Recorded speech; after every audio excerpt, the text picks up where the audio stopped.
व मुकिलहु व कातिबहु व शाहिदैहि। अल्लाह की लानत हो सूद खाने वाले पर, सूद खिलाने वाले पर, सूद की गवाही देने वाले पर और सूद को लिखने वाले पर। और आपने आगे ये भी फरमाया वहुम सवा, सबके सब बराबर हैं, खाने वाला भी बराबर, खिलाने वाला भी बराबर, सूद लिखने वाला भी बराबर और सूद की गवाही देने वाला भी बराबर। आज ये काम भी बड़े धड़ल्ले से हो रहा है। कोई बंधन लोन चल रहा है साहब, औरतों को लोन दिया जा रहा है। बैंक वाला आता है, मर्दों को किनारे करके पहले औरतों से बात करता है, तुम्हें लोन चाहिए? पहले से बीवी बेचारी उसको उसके शौहर ने सिखाया, बोल देना हाँ चाहिए। लाख 2 लाख रुपए का लोन बड़ी आसानी से मिल जाता है, हर महीने ब्याज भरा जा रहा है। मेरे भाई, ये मसला आपको किसने बता दिया कि ब्याज का सिर्फ लेना हराम है? अल्लाह के नबी फरमाते हैं ब्याज खाने वाले पर भी अल्लाह की लानत और ब्याज खिलाने वाले पर भी अल्लाह की लानत। और एक बात और सुन लो, ब्याज खाने के बाद अगर आप नमाज पढ़ रहे हैं, हज भी कर रहे हैं, उम्रा भी कर रहे हैं, इस बात का डर है कहीं हमारी इबादतें हमारे मुंह पर मार ना दी जाए। सूद ब्याज खाने वाले की इबादतें उसके मुंह पर मार न दी जाए, इसलिए कि अल्लाह के नबी ने बड़े सख्त अल्फाज में फरमाया है कि सूद और ब्याज के 70 से ज्यादा दर्जे हैं, जिसमें सबसे हल्का दर्जा ये है अन यज़नी अर्रजुलु बि उम्मिही, इंसान अपनी सगी मां के साथ। कोई सोच नहीं सकता, कोई तसव्वुर नहीं कर सकता कि अपनी मां के साथ जिना करे। सूद खाने वाला अपनी मां के साथ जिना करने से ज्यादा खतरनाक काम। और कुरान तो यहां तक कहता है सूद खाने वालों के बारे में, फ़इल्लम तफ़अलू फ़अज़नु बिहर्बिम मिनल्लाहि व रसूलिही। अगर तुम ब्याज खाना नहीं छोड़ते, अगर तुम सूद का लेन देन नहीं छोड़ते, तो अल्लाह से जंग करने के लिए तैयार हो जाओ। तुम्हारे अंदर ताकत है, तुम्हारे अंदर हिम्मत है, तो अल्लाह से लड़ाई करके दिखा दो। अल्लाह से कौन मेरे भाइयों लड़ाई कर सकता है? इसलिए सूद का लेन देन बिल्कुल बंद कर दो। अब ये एक अलग मसला है। हम हिंदुस्तान में रहते हैं, पूरा हमारा कारोबार बैंकिंग सिस्टम पर है।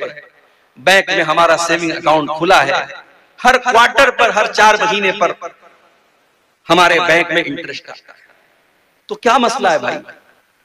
कोई मसला नहीं है। बैंक की पासबुक को अपडेट करो, चेक करो मेरे पास कितनी इंटरेस्ट आ रहा है, कितना ब्याज आ रहा है।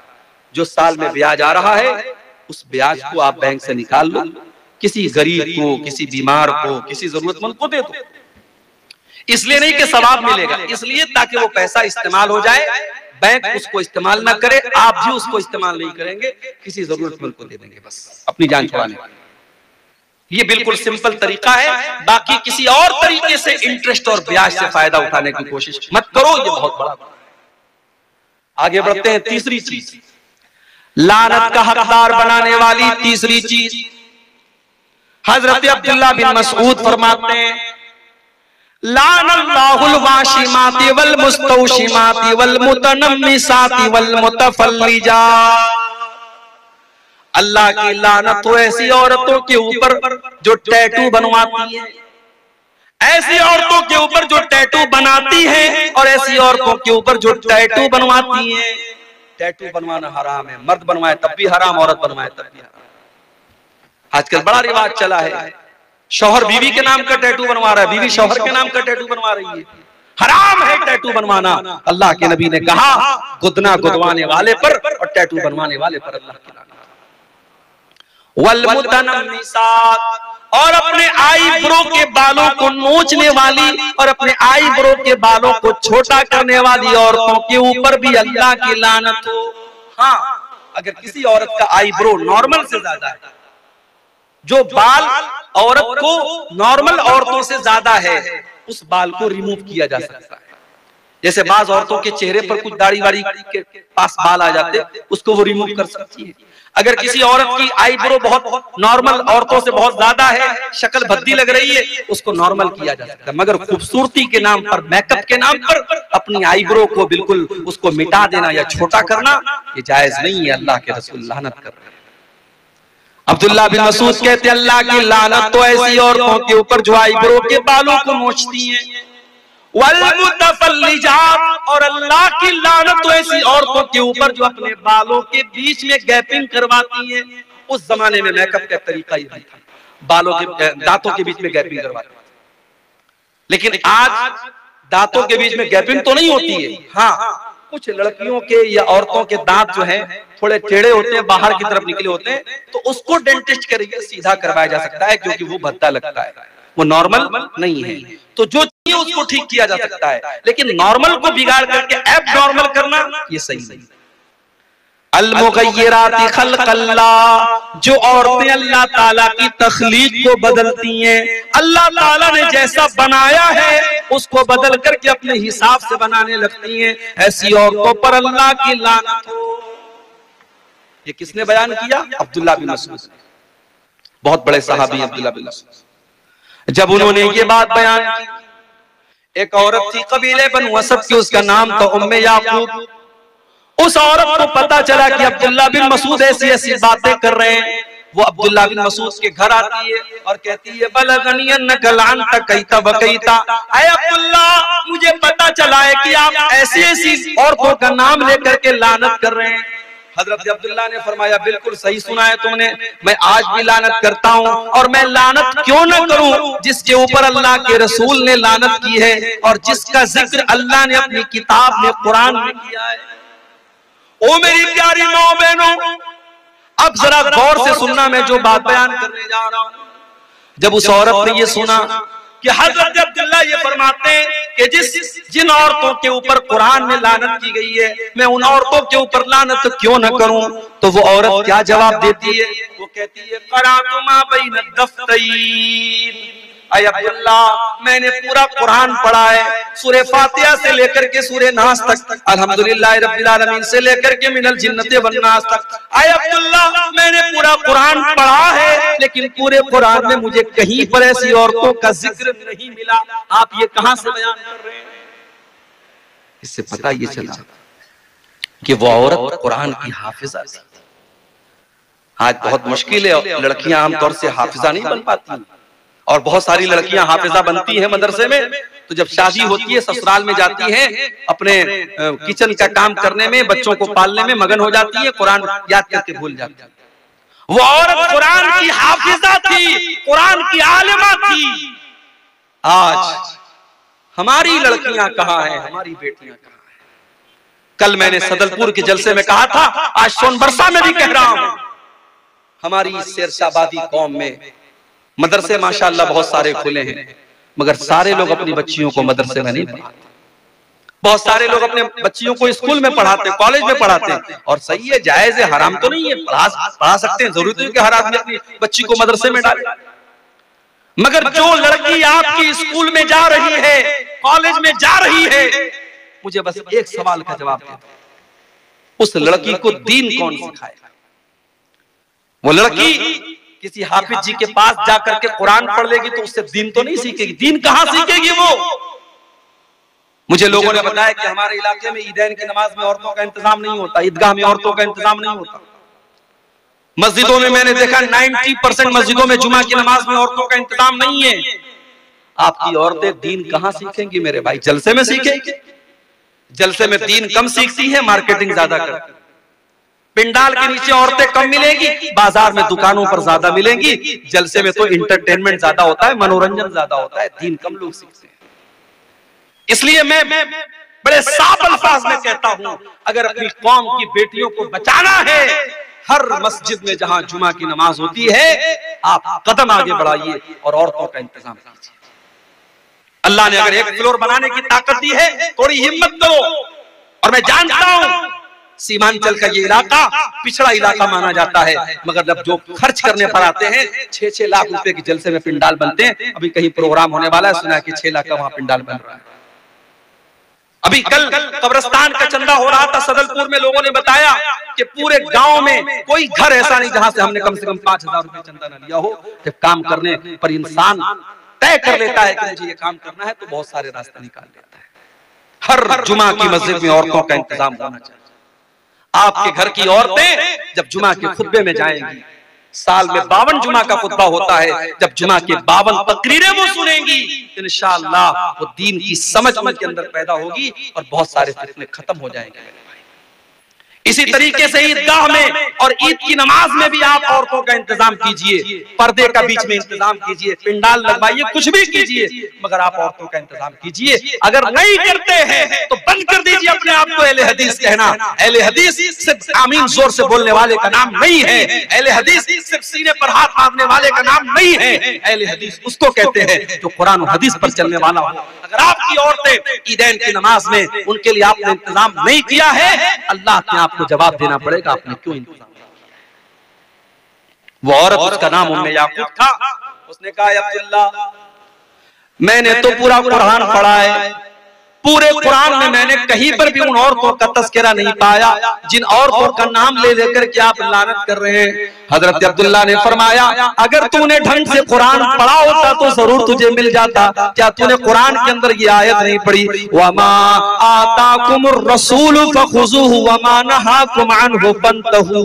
मेरा नबी तुमको जो दे दे ले लो और मेरा नबी जिससे मना कर दे रुक जाओ।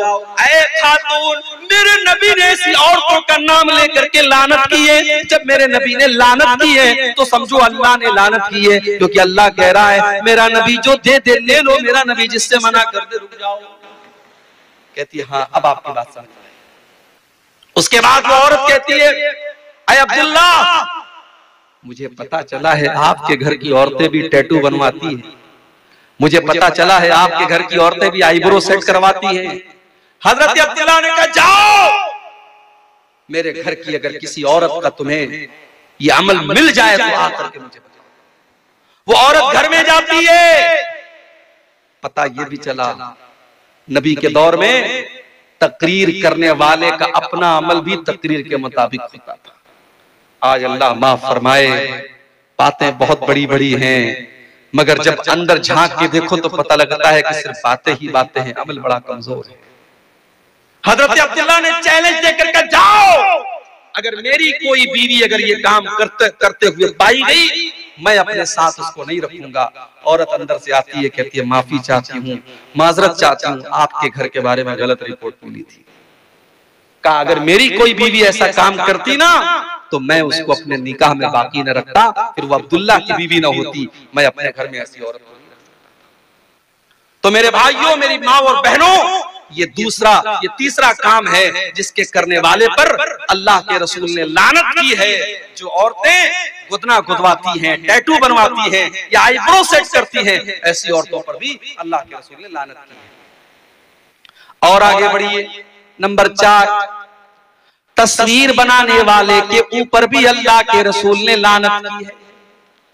आपने फरमाया लान अल्लाहुल मुसव्विर, अल्लाह की लानत तो तस्वीर बनाने वालों के ऊपर। आपने ये भी फरमाया कि कयामत के दिन सबसे दर्दनाक अज़ाब तस्वीर बनाने वालों को होगा। युज़ाहिऊन खल्क़ल्लाह, क्योंकि तस्वीर बनाने वाले अल्लाह की तख्लीक का मुकाबला करते हैं। अब यहाँ पे सवाल पैदा हुआ, अब्दुल गफ्फार साहब अगर तस्वीर बनाना हराम है, आप खुद सेल्फी क्यों लेते हैं? आपके साथ नौजवान सेल्फी ले रहा है, आप सेल्फी लेने की इजाजत क्यों देते हैं? तो भाई ये मसला भी समझ लो कि कैमरे की तस्वीरों के बारे में उलमा का इख्तिलाफ है। कुछ उलमा तो कहते हैं कि जब तस्वीर का नाम आ गया तो कैमरे की तस्वीर भी उसके अंदर शामिल है, वो भी हराम है। लेकिन बहुत सारे उलमा का ये कहना है कि कैमरे की तस्वीर वो तस्वीर नहीं है जिसका हदीस के अंदर जिक्र किया गया है, क्योंकि हदीस में ये कहा गया कि तस्वीर बनाने वाला अल्लाह की तख्लीक का मुकाबला करता है। जैसे अल्लाह ने हमारे हाथ बनाए, अल्लाह ने हमारे पैर बनाए, तो पेंटिंग बनाने वाला जब पेंटिंग बनाता है तो वो हाथ भी बनाता है, वो पैर भी बनाता है, वो चेहरा भी बनाता है, वो नाक भी बनाता है। फोटो खींचने वाला तो कोई काम नहीं करता, वो तो कैमरे को क्लिक करता है और फोटो खींच लेता है। तो कैमरे के अंदर जो फोटो आता है वो दर हकीकत एक शैडो है, एक अक्स है, वो तस्वीर नहीं है जिसके ऊपर हदीस में लानत की गई है। बहरहाल ये उलमा की एक बड़ी जमात का फतवा है, इसलिए कैमरे की तस्वीर के बारे में गुंजाइश है। और हमारे जो भाई हमारे साथ सेल्फी लेते हैं तो हम इसलिए इजाजत दे देते कि चलो भाई, आज के जमाने में लोग फिल्मी हीरो को अपना हीरो मानते हैं, कोई क्रिकेटरों को अपना हीरो मानता है। अगर हमारा नौजवान अपने उलमा को अपना हीरो मानता है और अपने दीन का काम करने वाले दुआत के साथ वो सेल्फी लेने को अपने लिए शौक की चीज समझता है तो हम बहुत सख्ती नहीं करते हैं, लेकिन फिर भी तस्वीरों के मामले में हमें एहतियात करनी चाहिए। और अपनी बहनों से कहना चाहूंगा, आपका तस्वीर लेकर के उस तस्वीर को कहीं पर भी शेयर करना ये बिल्कुल सही नहीं है। हमारी बहुत सारी मुसलमान बहनें वो अपने स्टेटस पर अपनी तस्वीर लगाती हैं। नया कपड़ा पहना, जल्दी से इंस्टाग्राम पे फोटो डाल दिया, फेसबुक पर फोटो डाल दिया। आपके इसी कटिहार और पूर्णिया की कई मुसलमान लड़कियों को मैं जानता हूं जो बहुत फेमस हैं, इंस्टाग्राम पर बहुत फेमस हैं, फेसबुक के ऊपर बहुत फेमस है। वो इसके पहले जब टिकटॉक चलता था उनके वीडियोस बड़े वायरल होते थे। मुसलमान लड़कियां हैं और छोटे छोटे क्लिप बना करके वो शेयर करती हैं। जायज नहीं है मेरी बहनों, आपका अपने जिस्म को और अपने चेहरे को किसी गैर के सामने दिखाना ये जायज नहीं है। और सोशल मीडिया पे पब्लिक प्लेटफॉर्म है, कोई भी देख सकता है, वहां पर तो इस तरीके की चीजें डालना बिल्कुल भी जायज नहीं है। तो तस्वीर के मामले में भी हम बहुत एहतियात करें। 4 चीजें हो गई। नंबर 5, अल्लाह के नबी के सहाबा की को बुरा भला कहने वाले के ऊपर भी अल्लाह की लानत होती है। अल्लाह के प्यारे नबी फरमाते, मन सब्बा अस्हाबी, जो मेरे सहाबा को बुरा भला कहता है, जो मेरे सहाबा को गाली देता है, फअलैहि लानतुल्लाहि वल मलाइकति वन नासि अजमईन, उसके ऊपर अल्लाह की लानत हो, उसके ऊपर इंसानों की लानत हो, उसके ऊपर फरिश्तों की लानत हो। सहाबा को बुरा भला कहने वाला मलून है, उसके ऊपर लानत हो। ये नबी के अल्फाज हैं। मेरे प्यारे साथियों, कयामत तक कोई जितना भी नेक और मुत्तकी बन जाए, कोई एक सहाबी के पांव की धूल के बराबर भी नहीं हो सकता, क्योंकि सहाबा वो लोग हैं जिन्होंने अल्लाह के नबी का दीदार किया है, जिन्होंने अल्लाह के नबी से मुलाकात की है। हम सहाबा के बराबर नहीं हो सकते, हम सहाबा के जैसे नहीं हो सकते। और आगे बढ़ो, अल्लाह की लानत का हकदार बनाने वाला एक और काम है रिश्वत लेना और देना। अल्लाह के नबी फरमाते हैं, लानल्लाहु राशि वल मुर्तशी, रिश्वत लेने वाले पर भी अल्लाह की लानत और रिश्वत देने वाले पर भी अल्लाह की लानत। शेख साहब, बगैर रिश्वत दिए बिजली का मीटर नहीं लगता, बगैर रिश्वत लिए किसी जमीन का कागज पास नहीं होता, बगैर रिश्वत लिए जमीन की रजिस्ट्री नहीं होती। ठीक है, जहां मजबूरी है और वो काम ऐसा है कि आप अगर रिश्वत नहीं देंगे काम नहीं होगा, वो अलग मैटर है। लेकिन अपने फायदे के लिए रिश्वत देना और अपनी आसानी के लिए रिश्वत देना, वो काम बगैर रिश्वत दिए हो सकता था, फिर भी रिश्वत दे के अपना काम जल्दी से करा लेना ये गलत है। मदरसों में नौकरियां हो रही हैं, वहां पर भी रिश्वतें चल रही हैं, और एक इंसान हकदार है, उसके पास डिग्री है, इल्म है, सब कुछ है, 5 लाख रुपया मदरसे की कमेटी को नहीं देगा, मदरसे वाले उसको नहीं रखेंगे। और इसने अगर नहीं दिया, मदरसे वाले ऐसे इंसान को रखेंगे जो 5 लाख रुपया दे दे, चाहे वो अंगूठा छाप ही क्यों ना हो, फर्जी डिग्री लेके आया हो, तब भी उसको रखेंगे। उलमा ने यह भी लिखा है, जहां ये हालात पैदा हो जाएं और आपको पता हो अगर हमने यहाँ रिश्वत नहीं दी, हमने पैसा नहीं दिया, तो यहाँ एक हकदार का हक मारा जाएगा और एक नालायक आदमी उस ओहदे पर और उस चीज पर काबिज हो जाएगा। वहां मजबूरी की वजह से, चूंकि रिश्वत कोई शौक से नहीं देता है, लेना ये शौक हो सकता है, लेने वाला इख्तियार से लेता है, देने वाला हमेशा मजबूरी में देता है। तो रिश्वत देने वाला ऐसी मजबूरी के केस में उसकी अल्लाह ताला क्या उसको छूट मिल सकती है, मगर आम हालात में मसला यही है, रिश्वत लेने वाला और रिश्वत देने वाला दोनों के बारे में अल्लाह के नबी ने लानत का इस्तेमाल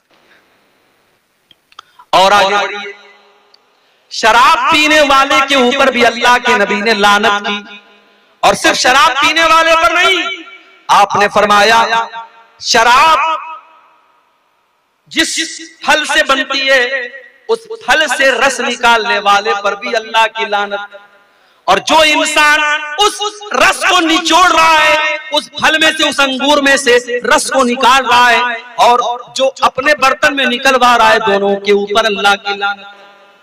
और इसी तरीके से आपने फरमाया वह बाइहा, शराब के बेचने वाले पर भी अल्लाह की लानत, वह हामिला, शराब का बर्तन उठाने वाले पर भी अल्लाह की लानत, वल महमूलत इलैहि, और शराब का बर्तन जिसके पास लेके जाया जा रहा है उसके ऊपर भी अल्लाह की लानत, वल मुश्तरी लहा, और शराब खरीदने वाले के ऊपर भी अल्लाह की लानत, वल मुश्तरात लहू, और जिसके लिए शराब खरीदी जा रही है उसके ऊपर भी अल्लाह की लानत।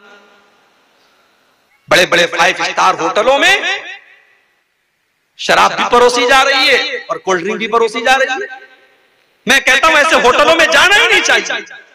बनारस में बहुत बड़ा होटल है, ताज होटल, बनारस का सबसे बड़ा होटल है। मुझे लोगों ने बताया वहां सुअर का गोश्त भी मिलता है, बकरे का गोश्त भी मिलता है। मैंने कहा यार, जब सुअर का गोश्त और बकरे का गोश्त दोनों मिलता है तो जाहिर है किचन तो एक है, बर्तन तो एक है, पकाने वाला उसी बर्तन में मटन पका रहा है और उसी बर्तन में पोर्क पका रहा है। मैंने कहा अल्लाह की कसम, मैं कभी किसी ऐसे होटल में खाने को पसंद नहीं खाना चाहिए। शराब का मामला बहुत खतरनाक है। कभी बाहर में कहीं घूमने फिरने जाता हूं, अगर और किसी होटल में गया और सिर्फ शराब की बोतल नजर आ गई तो वहीं से तबीयत ये कराहियत आ जाती है, वहां से हम निकल जाते नहीं। नेपाल एक मर्तबा गया, नेपाल में तो लोग बताते पानी कम शराब ज्यादा बिकती है। हर होटल में शराब नजर आ रहा था, परेशान हो गया। बड़ी मुश्किल से होटल मिला, एक इंडियन का होटल था, जैन का होटल था, वो बिल्कुल प्योर वेज होटल था। और उससे बाहर लिखा था हमारे यहाँ शराब नहीं मिलती है। हम लोग दोस्त लोग थे, हम लोगों ने उस होटल में जाके खाना खाया। परहेज करना चाहिए मेरे भाई, बचना चाहिए। शराब पीना ही हराम नहीं है, शराब में किसी तरीके का सपोर्ट करना ये भी हराम। और आगे बढ़िए, नंबर 8, अल्लाह की लानत का हकदार बनाने वाला 8वां काम, लान अल्लाहुल मुतशब्बिहीन बिर्रिजाल मिनन निसा, अल्लाह की लानत ऐसी औरतों के ऊपर जो मर्दों की नकल करती हैं। वलान अल्लाहुल मुतशब्बिहाति मिनन निसाई बिर्रिजाल, और अल्लाह की लानत ऐसे मर्दों के ऊपर जो औरतों की नकल करते हैं। औरतें हैं, पैंट और टी-शर्ट पहन रही हैं, पैंट और शर्ट पहन रही हैं, टाइट कपड़े पहन रही हैं, ये मर्दों की मुशाबाहत नहीं है। छोटे छोटे बाल कटवा के ऐसा लग रहा है कोई मर्द जा रहा है। बाज औरतों को देखिए, कभी कभी कहीं टिकट लेने खड़े हो जाओ, लाइन में कोई औरत खड़ी रहती है और पैंट और शर्ट पहने हैं और छोटे छोटे बाल है, पीछे से समझ में नहीं आता कि मोहतरम है कि मोहतरमा है। आदमी कंफ्यूज हो जाता है कि ये आदमी है कि औरत है। ऐसी औरतों पर लानत की अल्लाह के रसूल, और ऐसे मर्दों के ऊपर भी अल्लाह की लानत हो जिनको बस लिपस्टिक लगाना बाकी है। हिजड़े तो ऐसे ही बन गए, दाढ़ी वाड़ी तो बिल्कुल साफ है, और बाल भी माशाल्लाह बाज लड़कों के देखो तो काफी बड़े बड़े रहते हैं। आजकल बाल 2 टाइप के चलते हैं, एक बिल्कुल लेडीज कट बाल और एक सुअर कट बाल, जो आधा टकला रहता है आधा बाल रहता है, वो भी हराम है याद। तो ये 2 टाइप के बाल भी हमारा नौजवान रखता है। बाज नौजवानों को देखता हूँ कानों में बाली भी पहने रहते हैं, कानों में भी छेद करवाए रहते हैं। कहते हैं फैशन है मौलवी साहब, सोने की चैन भी गले में डाला हुआ, फैशन है मौलवी साहब। अभी ये फैशन आया है, कल लिपस्टिक का फैशन आएगा, लिपस्टिक भी लगाएगा ये। परसों फैशन आएगा नेल पॉलिश लगाओ, ये नेल पॉलिश भी लगाएगा। अल्लाह की लानत हो ऐसे मर्दों के ऊपर जो औरतों की मुशाबाहत इख्तियार करते हैं, जो औरतों की तरह बातचीत करते हैं। और बाज लड़कों के अंदर मैंने देखा, बचपन से अगर वालिदैन कंट्रोल नहीं करते, औरतों के अंदाज में बातचीत करते हैं, तो बड़े होने के बाद औरतों जैसी सिफात पैदा हो जाती है। मर्द को मर्द ही रहना चाहिए मेरे भाई, उसके अंदाज और उसको कपड़े। बात हमारे रिश्तेदारों में हमने एक जगह देखा, एक लड़की थी, बचपन से उसको उसके वालिदैन लड़के का कपड़ा पहनाते थे। आज वो लड़की 20 साल की हो गई, माँ बाप चाहते हैं लड़की शलवार समीज पहने, लड़की औरतों का कपड़ा पहने, मगर बचपन से उसको लड़कों का कपड़ा पहनाया है। आज 20 साल की लड़की होगी, आज वो लड़के का कपड़ा पहनती है, तो ये जायज नहीं है मेरे भाई, अल्लाह के नबी ने लानत की है।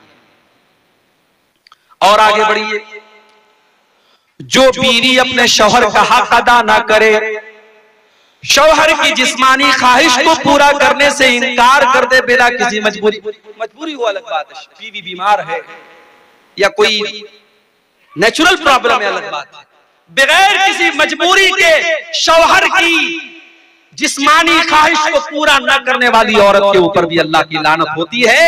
बुखारी और मुस्लिम के अल्फाज हैं। अल्लाह के प्यारे हबीब सल्लल्लाहु अलैहि वसल्लम फरमाते हैं, इज़ा दअर रजुलु इम्रातहु इला फिराशी, जब इंसान अपनी बीवी को अपने बिस्तर पर बुलाए, तो औरत इनकार कर दे, फबाता वहुवा गज़बान अलैहा, और शौहर इस हाल में रात गुजारे के बीवी से नाराज है। अगर शौहर उसी तरीके से रात गुजार दे, लानत हल मलाइकतु हत्ता तुस्बिया, तो सुबह तक फरिश्ते लानत करते रहते हैं ऐसी औरत के। लेकिन ये बात याद रखो, इस्लाम में वन वे ट्रैफिक नहीं है। अगर औरत के ऊपर ये फर्ज है कि वो मर्द के इमोशंस और जज्बात का ख्याल रखे, तो मर्द को भी चाहिए कि वो औरत के जज्बात का ख्याल रखे। ये निकाह है भाई साहब, ये कोई जबरदस्ती का सौदा नहीं है। शौहर बीवी के जज्बात का ख्याल रखे, बीवी शौहर के जज्बात का ख्याल रखे। बीवी को मशीन न समझा जाए, बीवी को बच्चा पैदा करने वाली मशीन न समझा जाए, और बीवी के साथ जानवरों जैसा सलूक न किया जाए। ये बात भी याद रखिए।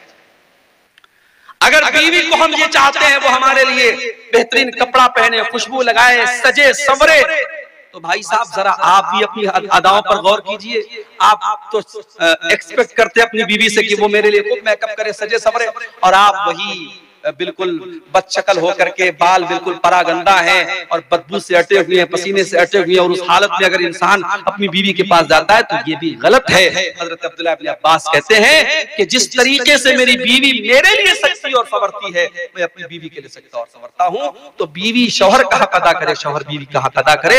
अल्लाह के रसूल ने ऐसी औरत के ऊपर लानत की है जो शौहर का हक अदा करे। और आगे बढ़िए, गैर फितरी तरीके से अल्लाह के बनाए हुए निजाम के तरीके के खिलाफ अगर कोई अपनी बीवी के साथ अपनी ख्वाहिश पूरी करता है, उसके ऊपर भी अल्लाह के नबी ने लानत की है। मलऊन मन अतम रातहु फी दुबुरिहा, अल्लाह के नबी फरमाते हैं जो इंसान अपनी बीवी के साथ गलत तरीके से, गैर फितरी तरीके से, जो नेचुरल तरीका है, जो अल्लाह ताला ने निजाम बनाया है मर्द औरत के दरमियान मुलाकात का, उस निजाम के खिलाफ अगर जाता है, गलत तरीके से गंदे वीडियोस को देखने के बाद उस तरीके से अपनी बीवी के साथ वो काम करने की कोशिश करता है, ऐसे शौहर के ऊपर अल्लाह के नबी ने लानत फरमाई। मलऊन मन अतम रातहु फी दुबुरिहा, जो औरत के साथ गैर फितरी तरीके से सोबत करता है, उस इंसान के ऊपर भी अल्लाह की लानत।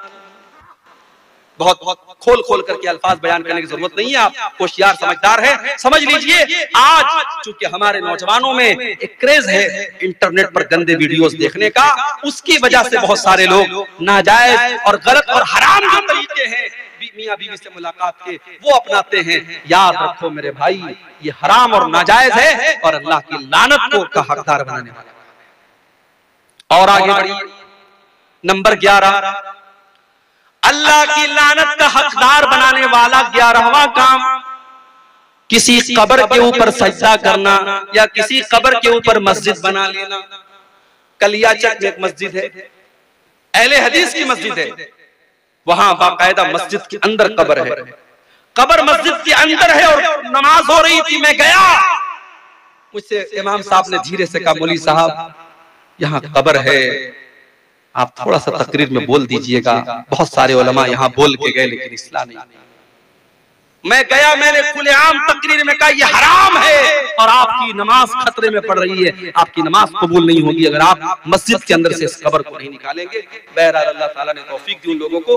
बाद में जब मैं गया तो लोगों ने बताया कि उस कब्र को वहां से निकाल के उन्होंने मस्जिद के कैंपस से बाहर रखा दिया। जरूरत पड़ने पर कब्र को ट्रांसफर किया जा सकता है। अगर मान लीजिए किसी ऐसी जगह कब्र है कि वहां कब्र होना मुनासिब नहीं है, तो कब्र के अंदर जो मुर्दे की हड्डियां वगैरह हैं उनको एहतराम के साथ किसी कपड़े में रख करके दूसरे कब्रिस्तान में दफन की जा सकती है, जरूरत पड़ती है।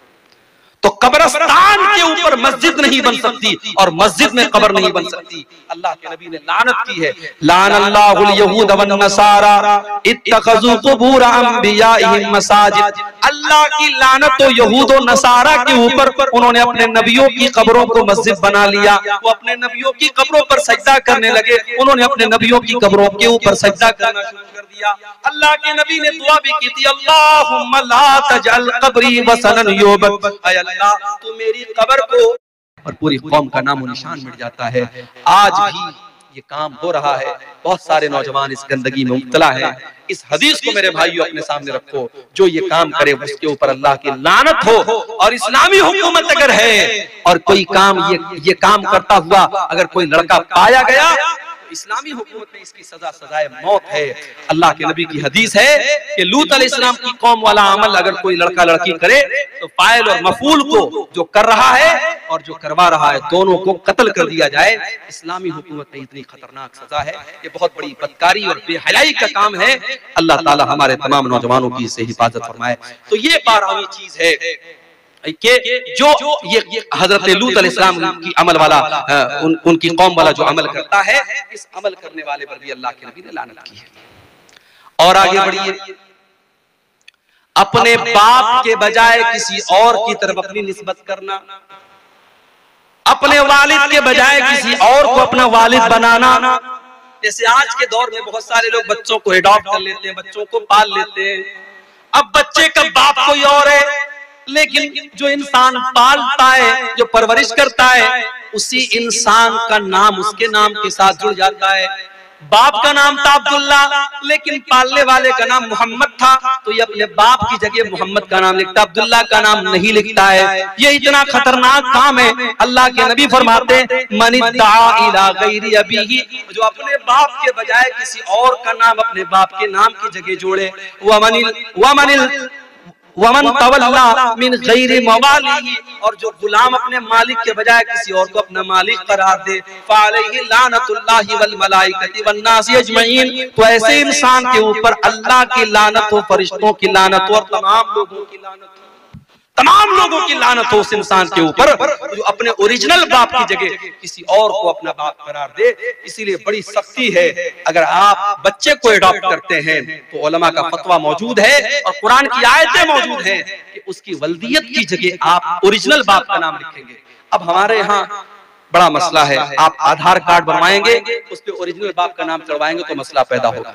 तो आधार कार्ड वगैरह में मजबूरी के तौर पर आप अपना नाम जोड़ सकते हैं, मगर जहां इस्लामी पॉइंट ऑफ व्यू से जरूरत पड़ेगी, मिसाल के तौर पर निकाह के टाइम या मिसाल के तौर पर कोई गवाही के टाइम, तो वहां वल्दियत में जो ओरिजिनल बाप है उसी का नाम दिया जाएगा।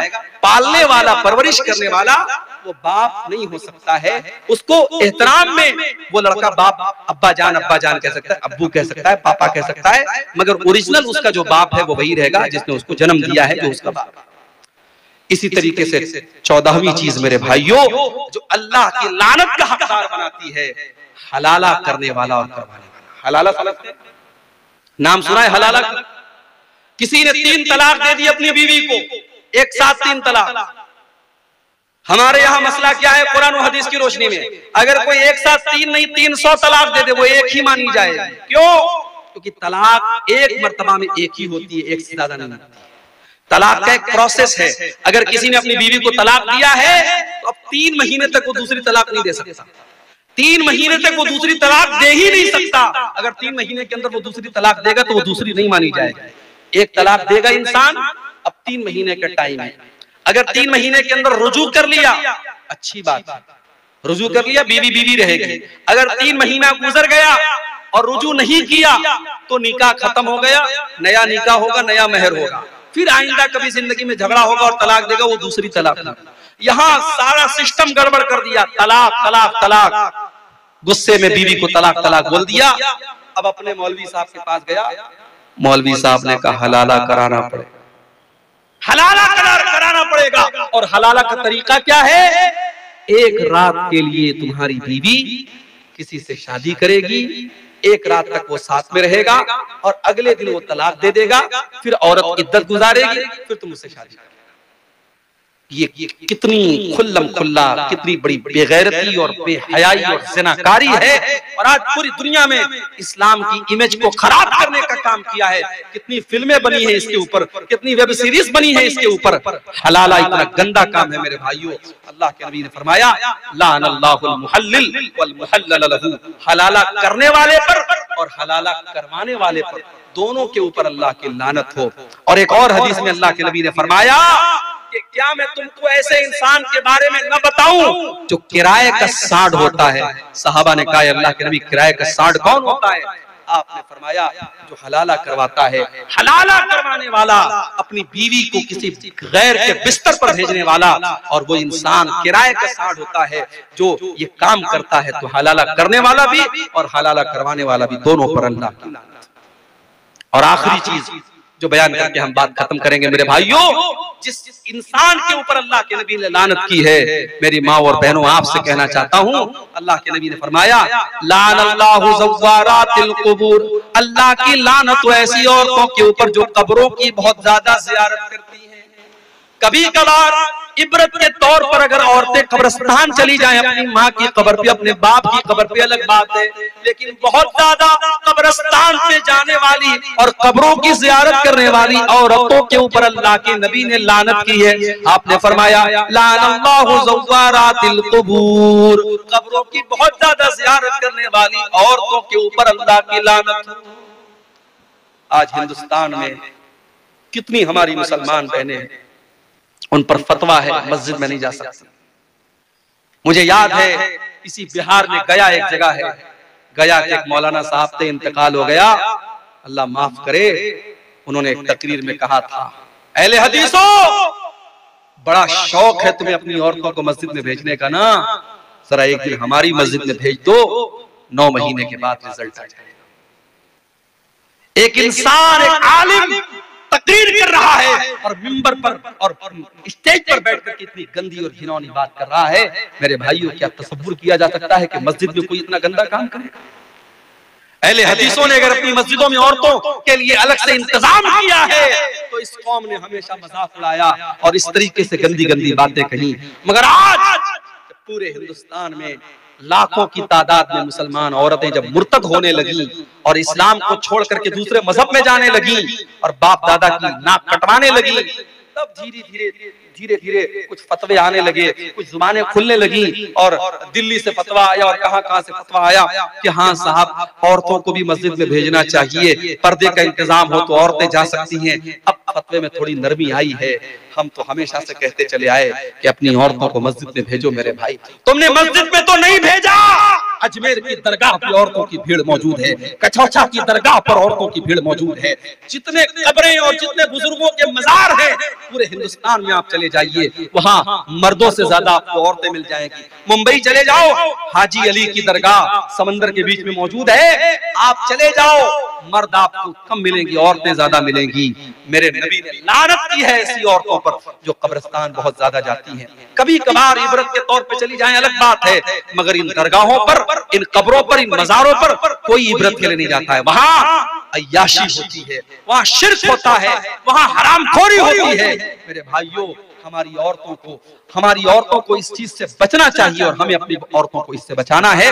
अल्लाह के नबी ने लानत की, ऐसी औरतों पर अल्लाह की लानत हो। और एक और हदीस में अल्लाह के नबी ने फरमाया लानल्लाहु ज़ाइरातिल क़ुबूर, अल्लाह की लानत हो ऐसी औरतों पर जो कब्रों की ज़ियारत करती हैं, वल मुत्तखिज़ीना अलैहल मस्जिद, और कब्र के ऊपर मस्जिद बनाने वाली औरतों पर भी अल्लाह की लानत हो, वसुरुज, और कब्र के ऊपर चिराग जलाने वालों पर भी अल्लाह की लानत हो।